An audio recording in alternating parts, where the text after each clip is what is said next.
Este relato que hoy les comparto no ha sido fácil de realizar. Mientras investigaba el caso de Ana Orantes, escuché entre otras muchas cosas una entrevista a Raquel, una de sus hijas. Hubo momentos en los que no pude contener la emoción y lloré.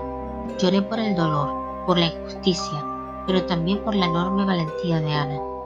Con este vídeo espero aportar mi granito de arena para que su historia no se borre, para que su voz siga viva y para que nunca olvidemos a una mujer que con su testimonio despertó conciencias y cambió la historia. Ana Orantes fue y es un símbolo de lucha y dignidad. Ana Orantes Ruiz, nacida en Granada, en el sur de España el 6 de febrero de 1937. Su infancia en el seno de una familia humilde con 6 hermanos no le permitió ser escolarizada.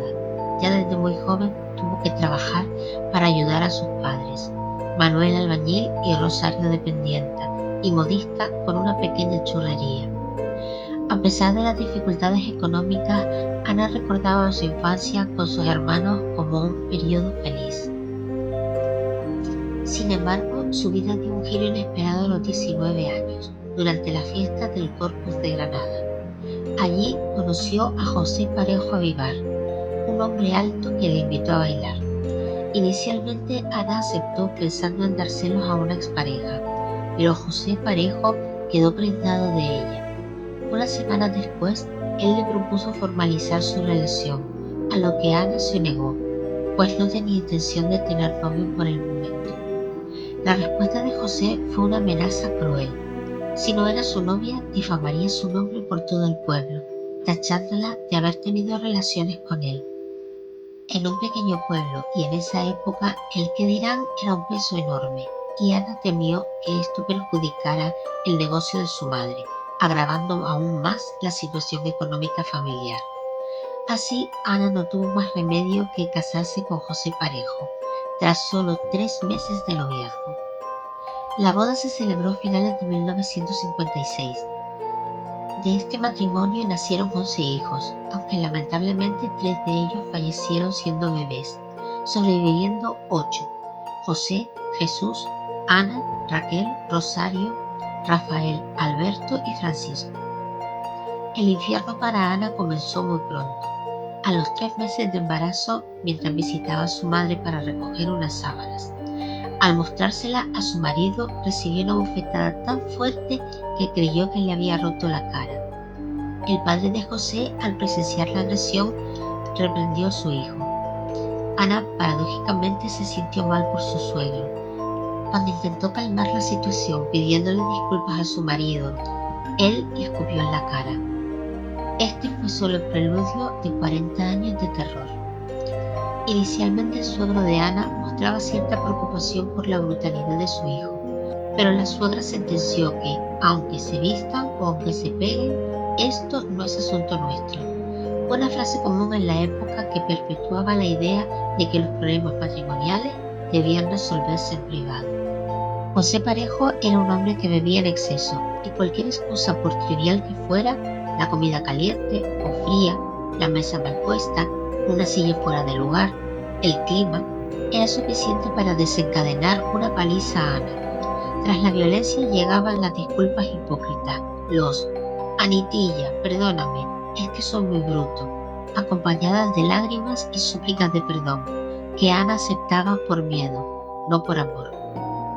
El verdadero tormento se intensificó con el nacimiento de sus hijos. El dolor físico que sufría Ana era insignificante comparado con la angustia de ver a sus hijos también víctimas de la violencia paterna.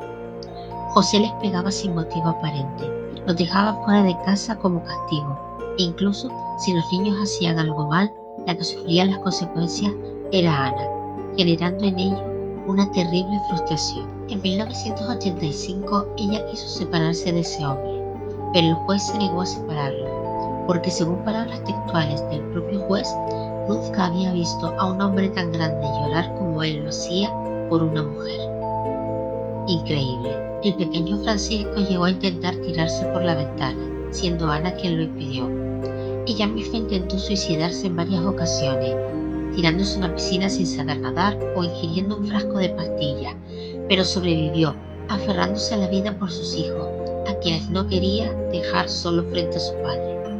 En un escalofriante episodio, su hija Ana, jugando con sus hermanos, reveló que su padre la tocaba de forma inapropiada. Al enfrentarlo, José lo negó, pero la paliza que Ana recibió esa noche fue brutal.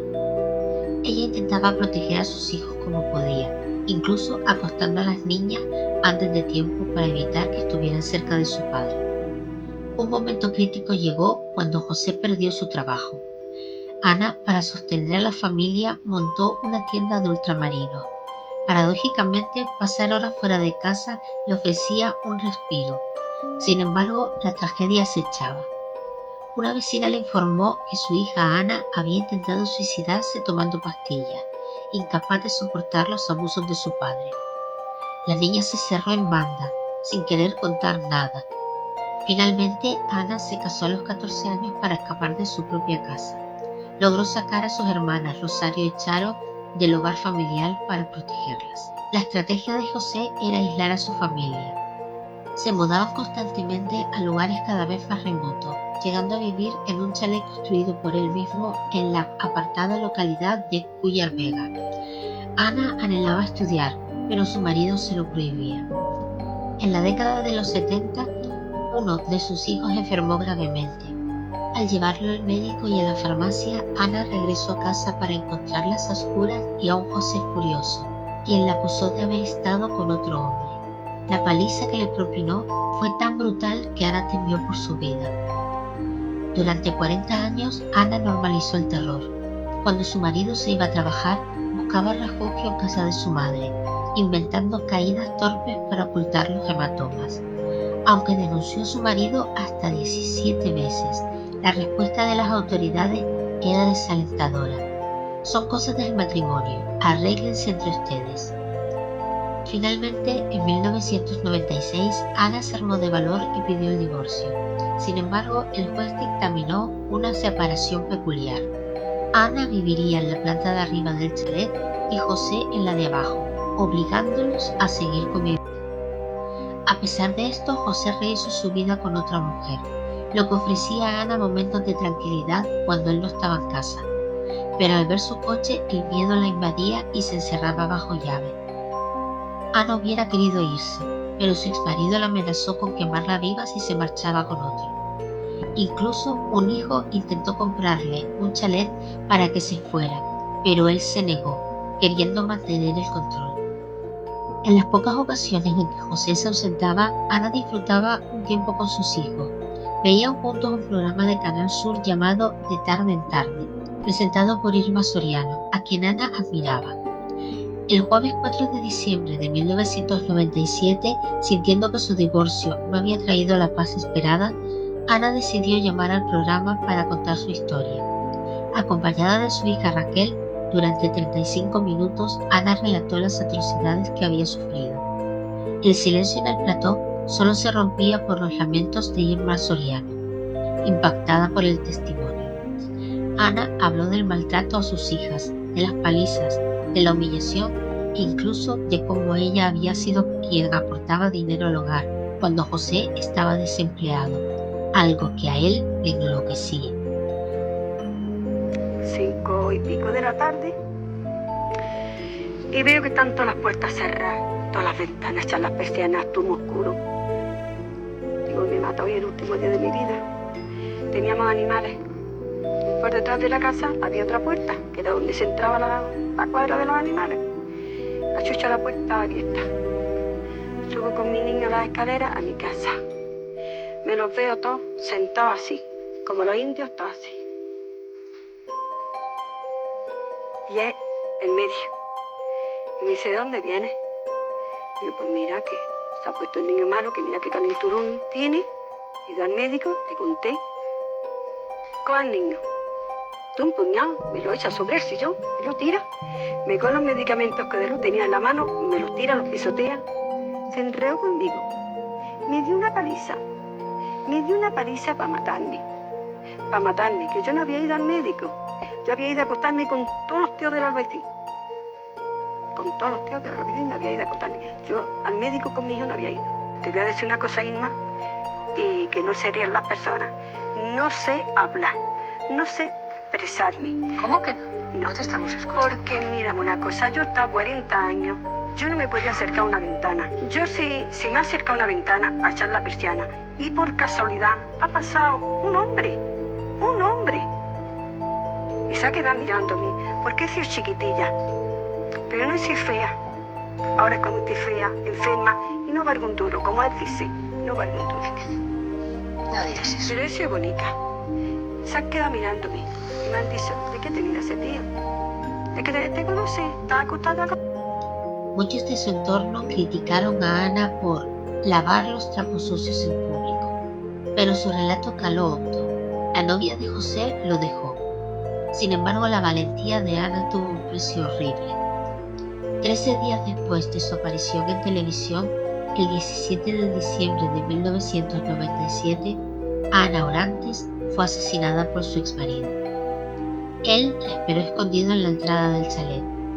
Cuando Ana llegó del mercado cargada con bolsas, José le arrojó un cubo de gasolina en la espalda y le prendió fuego. Ana no tuvo tiempo de reaccionar. Él huyó, pero se entregó en una comisaría. Su nieta de 14 años encontró el cuerpo de su abuela aún ardiendo. Ana murió a los pocos segundos, a causa de las quemaduras de sexto, quinto, cuarto y segundo grado. El 9 de diciembre de 1998 se celebró el juicio. José Parejo fue condenado a solo 17 años de cárcel, sin tener en cuenta los 40 años de sufrimiento de Ana. En 2004 se le denegó la libertad condicional y ese mismo año murió en prisión de un infarto. Ninguno de sus hijos acudió al entierro y varios de ellos reniegan de su apellido paterno.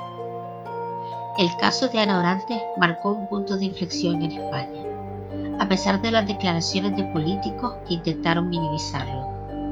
La sociedad reaccionó con indignación. Se modificó el Código Penal, se implementaron medidas cautelares de alejamiento y tras un largo proceso se aprobó la Ley Orgánica de Medidas de Protección Integral contra la Violencia de Género. En Cúllar Vega se erigió un monolito en memoria de Ana.